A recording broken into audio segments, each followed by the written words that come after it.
اعوذ باللہ السمیع العلیم من الشیطان اللعین الرجیم بسم اللہ الرحمن الرحیم الحمد للہ الذی ہدانا لہذا وما كنا لنهتدي لولا ان هدانا الله لقد جاءت رسل ربنا بالحق الصلاة والسلام على رسول الثقلين محبوب رب المغربين والمشرقين جد الحسن والحسین سیدنا و مولانا ابی القاسم محمد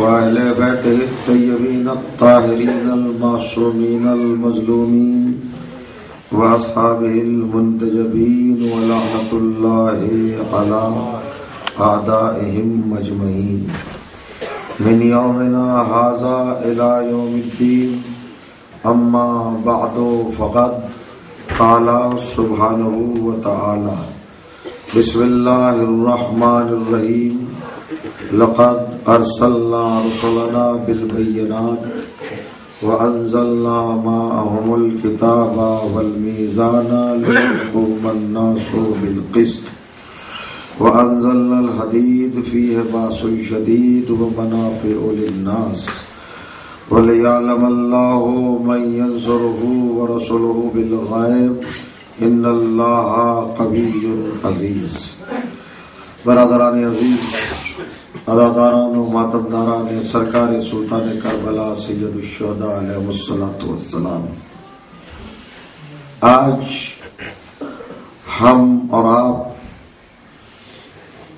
اس عظیم اور اہم دن کی یادگار منانے کے لیے یہاں اجتماعی عبادت کی صورت میں تشریف فرما ہے۔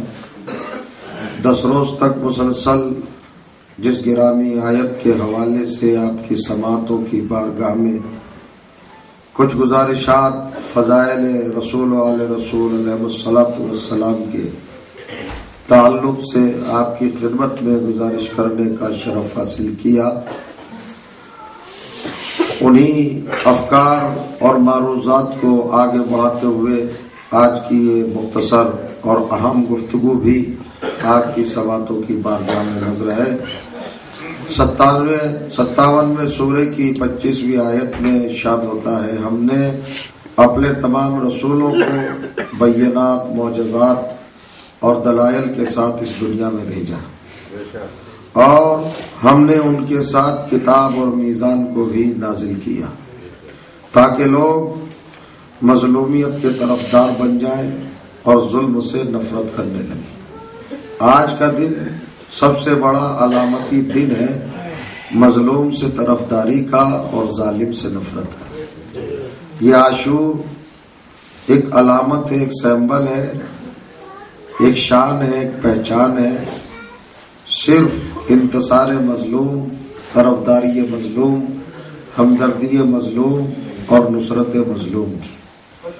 پروردگار عالم نے تمام انبیاء کو، تمام رسولوں کو ہدایت کے لیے بھیجا، لیکن ہدایت پر فائز کرنے کے ثبوت میں، دلیل میں، سند میں، یعنی ایک انعام تھا، یہ ایک منصب تھا، یہ ایک عہدہ تھا، یہ ایک منزل تھی، ایک درجہ تھا، ایک مقام تھا انبیاء کے لیے، رسولوں کے لیے۔ ہدایت کوئی معمولی چیز نہیں ہے، یہ ایک بہت بڑا درجہ ہے، اور کوئی بھی بڑا درجہ بغیر امتحان کے نہیں دیا جاتا۔ جب تک پروردگار امتحان نہ لے لے شخصیتوں کا، کرداروں کا، اس وقت تک وہ کسی عہدے سے کسی کو بھی نوازتا نہیں۔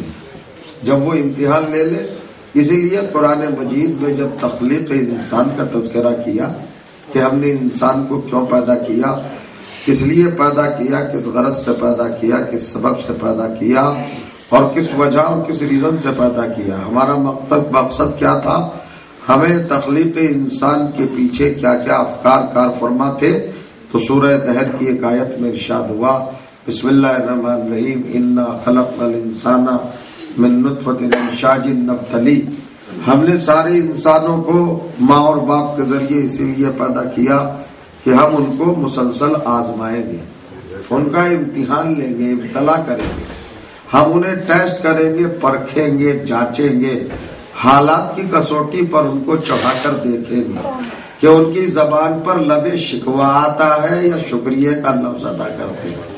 صرف ہم آزمائیں گے، اچھا آزمائیں گے تو یہ اس کا کرم ہے، اس کا رحم ہے۔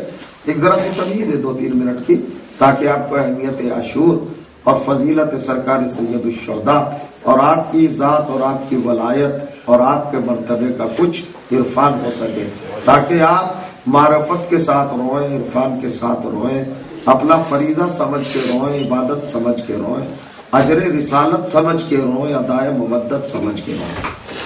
چل تو ساری انسانیت کو کاہے کے لیے پیدا کیا؟ ابتلا کے لیے، نبتلی، ہم آزمائیں گے، ہم امتحان لیں گے، ہم انتقال لیں گے۔ تو انسان کی تخلیق ہے امتحان کے لیے، ابتلا کے لیے، آزمائش کے لیے۔ اب قرآن خاموش ہے، آزمائش بس اتنا ہی کہا نا، لیکن آگے چل کے بتایا کہاں میں آزمائش ہوگی، کس چیز میں امتحان ہوگا۔ تو اب پرچہ مرتب کیا، ایگزام کا، امتحان کا پرچہ مرتب کیا۔ سورہ بقرہ میں آواز دی، بسم اللہ الرحمن الرحیم، وَلَنَبْلُوَنَّكُمْ بِشَيْءٍ مِّنَ الْخَوْفِ وَالْجُوعِ وَنَقْصٍ مِّنَ الْأَمْوَالِ وَالْأَنفُسِ وَالثَّمَرَاتِ وَبَشِّرِ الصَّابِرِينَ الَّذِينَ إِذَا أَصَابَتْهُم مُّصِيبَةٌ قَالُوا إِنَّا لِلَّهِ وَإِنَّا إِلَيْهِ رَاجِعُونَ۔ ہم 5 چیزوں میں امتحان لیں گے، بھوک سے، پیاس سے، اولاد سے، مال سے، جان سے، یہ 5 پرچے ہیں۔ پھر آگے چل کے اللہ نے اس امتحان دینے والے کا نام بتایا جس نے یہ 5 امتحان دیے۔ دیکھیے گا یہ ترتیب ہے قرآن کی۔ پہلے کیا کہا؟ ساری کائنات کو انسان کے لیے پیدا کیا اور انسان کو امتحان کے لیے پیدا کیا۔ امتحان کا پیپر کیا ہوگا، امتحان کے سوالات کیا ہوں گے، کوشچن کیا ہوں گے، اس پیپر میں ڈکلیریشن دیا اور بتایا کہ 5 چیزوں میں امتحان ہوگا، بھوک، پیاس، اولاد، جان اور مال، 5 پرچے۔ اب کس نے امتحان دیا، اس کا نام لیا، بسم اللہ الرحمن الرحیم، اذ ابتلی ابراہیم، ہم نے ابراہیم کا امتحان لیا۔ چونکہ ابراہیم نے 5 چیزوں میں امتحان لیا، جان کا بھی امتحان ہے، اولاد کا بھی امتحان ہے، مال کا بھی امتحان ہے، بھوک اور پیاس کا بھی امتحان ہے۔ جب ماں اور بیٹے کو کعبے کی سرزمین پر چھوڑا ہے تو ماں اور بیٹے دونوں، بچہ چھوٹا سا ہے، ماں بھی ہے، اور چھوڑ کے چلے گیا ہے، بے آب ہو گیا جنگل میں، جب پانی کا نام و نشان نہیں۔ جب بچہ پیاس سے ایڑیاں رگڑنے لگا، جہاں بلب ہوا تو ماں نے دوڑنا شروع کیا، اسی کو صحیح کہتے ہیں، 7 مرتبہ دوڑی صفا و مروہ کے درمیان، بچے نے ایڑیاں رگڑی، پانی نکل آیا، تو بھوک بھی تھی اور پیاس بھی تھی۔ توجہ کیجئے گا، حضرت ابراہیم کی جان کا امتحان کیا ہوا؟ آپ کو آگ میں ڈالا گیا، ٹھیک، لیکن تھوڑی دیر کے بعد آگ گلزار ہو گئی۔ مال کا امتحان کیا تھا؟ جو کچھ اثاثہ تھا حضرت ابراہیم کے پاس وہ نمرود نے لوٹ لیا۔ اور کریے گا، بیٹے کی قربانی کیا تھی کہ اپنے لختے جگر کو چھری کے نیچے لٹا دیا اور چھری چلا دی۔ لیکن یہ ابراہیم کے امتحان تو تھے، مگر یہ سب وقتی امتحان تھے۔ بچہ پیاسا تھا، تھوڑی دیر کے لیے رہا، ایڑیاں رگڑنے سے پانی نکل آیا۔ ابراہیم کا امتحان تھا، تھوڑی دیر آگ میں رہے مگر آگ گلزار ہو گئی۔ ابراہیم کا مال لٹا مگر بعد میں واپس مل گیا۔ ابراہیم کا بیٹا چھری کے نیچے آیا مگر دمبے نے آ کے اس کو بچا لیا۔ اور کریے گا، یہ سارے کیا ہے؟ حضرت ابراہیم نے امتحان تو دیے مگر یہ وقتی امتحان تھے۔ اور کریں گا تو ان امتحانوں کے بعد اللہ نے کہا کہ ہم نے تمہیں امامت کا منصب دیا۔ سمجھ لیا ہے آپ نے؟ اب آگے اب پڑھیے انبیاء کی تاریخ قرآن میں۔ اللہ نے جنہیں امتحان کے لیے پیدا کیا تھا اب ان سے امتحان لینا شروع کیا۔ حضرت آدم سے امتحان لیا تو 1000 برس امتحان ہوتا رہا، آخر میں گھبرا کے آدم نے کہا ربنا ظلمنا انفسنا فاغفر لنا، پروردگار اب ہم میں امتحان دینے کی ہمت نہیں ہے۔ توجہ کریں، حضرت نوح کو 2500 سال کی عمر دی، امتحان لیا، مگر ایک دن جناب نوح نے بھی کہا رب لا تذر علی الارض من الکافرین دیارا، پروردگار اب میں امتحان نہیں دے سکتا، میرا پیمانہ صبر لبریز ہو گیا۔ حضرت ابراہیم سے امتحان لیا، توجہ چاہ رہا ہوں، لیکن جب امتحان کی منزل پہ آئے تو ایک موقع پہ آ کے جناب ابراہیم نے بھی ہاتھ اٹھا دیے، بس پروردگار اب میں امتحان نہیں دے سکتا۔ حضرت موسیٰ سے امتحان لیا، حضرت موسیٰ بھی چلا اٹھے، رب ظلمت نفسی فاغفر لی، پروردگار بس اب میں امتحان نہیں دیتا۔ حضرت عیسیٰ کا امتحان ہوا، سولی پہ چڑھائے گئے تو فوراً رو رو کے کہا بچا لے پروردگار، بس اس کے آگے میں امتحان نہیں دے سکتا۔ آپ سمجھے میں کیا کہنا چاہتا ہوں؟ انسان امتحان کے لیے بنا، امتحان 5 چیزوں میں ہوگا، 5 چیزوں میں امتحان ابراہیم نے دیا، ابراہیم کا نام لیا، باقی انبیاء کو امتحان کی منزل پر عاجز دکھلایا، اور ہر ایک نبی نے کہا بس پروردگار، بس پروردگار، بس پروردگار اب ہم نہیں دے سکتے، اب ہم میں طاقت نہیں ہے، اب ہم میں ہمت نہیں ہے، تو بے نیاز ہے، تو قوی مطلق ہے، تو علی کل شیء قدیر ہے، تو صاحب قوت ہے، ہم تیری بارگاہ میں امتحان نہیں دے سکتے۔ یہ عاجزی بھی تو ان کی عبادت تھی، یہ عاجزی بھی تو شان عصمت تھی، یہ بھی تو ان کا کمال تھا کہ انبیاء نے اپنے آپ کو سرنڈر کر لیا، ہم امتحان نہیں دے سکتے۔ یعنی کہنے کا مطلب یہ ہے کہ قرآن پڑھ کے یہ بات سمجھ میں آتی ہے کہ قدرت تو چاہتی تھی کہ اور امتحان دے، مگر نبوت یہ کہہ رہی تھی بس بس بس بس۔ کائنات میں اکیلا حسین ہے جس نے اس فلسفے کو پلٹ دیا۔ اللہ نبیوں سے کہہ رہا تھا امتحان دو، اور نبی کہہ رہے تھے بس، اور حسین کہہ رہے تھے امتحان لے، اور اللہ کہہ رہا تھا بس۔ یہ ہے حسین۔ سن لیا آپ نے؟ آپ کی آوازیں بلند ہو گئی، میں بہت دیر نہیں پڑھوں گا۔ یہ علامہ خبیر ہمارے یہاں ایک بہت بڑے شاعر گزرے ہیں، انہوں نے آیات قرآنی اور احادیث رسول کو پیش نظر رکھ کے اشعار کہے۔ وہ ایک بھی شعر کہہ رہے تھے، انہوں نے کربلا کو شعروں میں ڈھالنا شروع کیا، کربلا، اور کربلا بھی خاص طور سے جب حسین تنہا ہے، اکبر کا لاشا اٹھا چکے، عباس کے بازو لا چکے، اور محمد کی بیعتیں لا چکے، دوستوں سے آپ بالکل تنہا ہو چکے، سب جا چکے، حسین اکیلے ہیں۔ اب اکیلے حسین لڑنے لگے، اور لڑتے لڑتے ایک مقام پہ پہنچے۔ اب اس مقام پر اللہ سے اور حسین سے جو باتیں ہوئی، علامہ خبیر نے ان کو لکھا کہ جب حسین نے پروردگار عالم کی بارگاہ میں امتحان کا حق ادا کر دیا اور آگے بڑھے، تو پروردگار کہتا ہے تیروں پہ تیر کھا چکے، بس اے حسین بس۔ اور کریے گا، تیروں پر تیر کھا چکے، بس اے حسین بس، زخموں پہ زخم کھا چکے، بس اے حسین بس، لاشوں پہ لاشیں لا چکے، بس اے حسین بس۔ اور آخری جملہ سنو، عجیب و غریب انداز کا جملہ ہے جو مصرے میں کہا ہے، تیروں پہ تیر کھا چکے بس اے حسین بس، زخموں پہ زخم کھا چکے بس اے حسین بس، لاشوں پہ لاشیں لا چکے، بس اے حسین بس، ہم تم کو آزما چکے۔ اللہ کہہ رہا ہے، سند دے رہا ہے، حسین ہم آزما چکے، حسین تم کامیاب ہو چکے، بس اب ہماری بارگاہ میں آ جاؤ، ہماری بارگاہ میں آ جاؤ۔ یہ 4 مصرے کہے اور خبیر کا قلم رک گیا کہ اب آگے کیا کہوں، جب اللہ نے سند دے دی اور نبیوں سے اور رسولوں سے بڑھا دیا کہ بس حسین بس، ہم تم کو آزما چکے، بس ہے حسین بس۔ اب سن عزیزو، سر پیٹنے کا مقام ہے۔